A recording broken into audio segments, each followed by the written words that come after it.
Hi all. So let's continue now on this project where we left off. So we've got our floor plan more or less complete at this point here, and you might remember that we introduced a new ground finish floor level. And the reason I wanted to do that is because when we insert our doors and our windows, they come in and will react to that ground finish floor level there. So we changed this one to ground level and this one to ground finish floor level. And I think that has worked out quite well for us. However, in our plans, as you can see, I need to now bring my ground finish floor level over and put it onto our sheets here. So to do that, I'm going to do a couple of little adjustments here. I'm going to shift my foundation plan out there, and I'll just bring my ground floor plan, which is showing our our floor joist arrangement into the center here. And let's go back into the ground floor plan now. Before I bring this over, I'm going to check and make sure that you can see that the default of my crop region is quite large here. And on each occasion, we need to go in and trim this back down so that it's close into the floor plan itself. And I know some of you were having problems introducing views onto the sheet and telling me that it's not there. Well, I think this was the reason, was that you forgot to trim down the crop region here. So let's just bring that in nice and tight like so.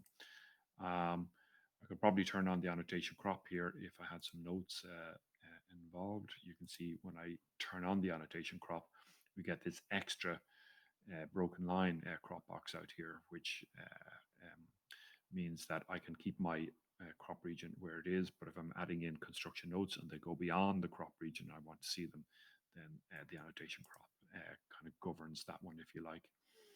Okay, so let's go back to our sheets here and let's introduce our ground finish floor level plan. Now, it's on the end of my cursor, and you can see that Revit is smart in the way that it picks up the existing plan that's there, and it says, okay, if we're introducing this one in here, let's introduce it in the same location, more or less.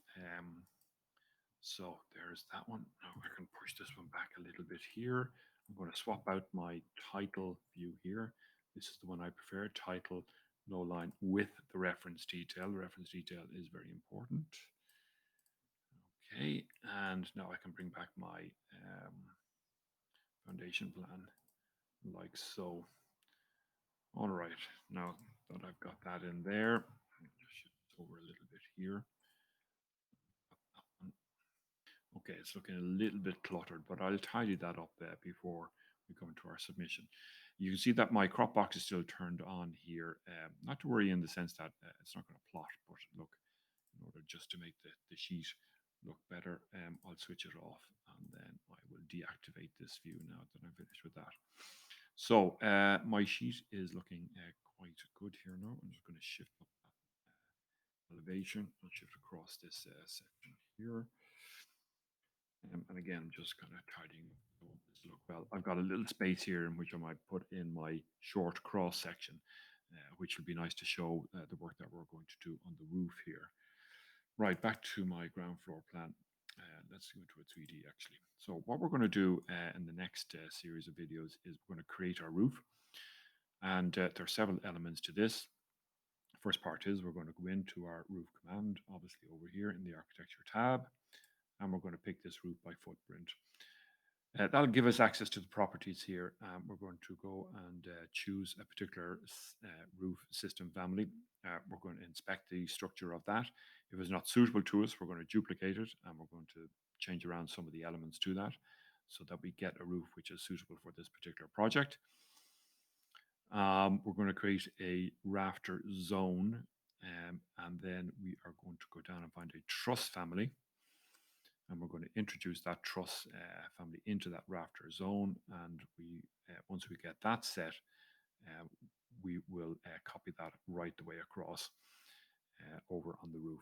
So we're going to start that roof now in the next video, and I'll see you there shortly.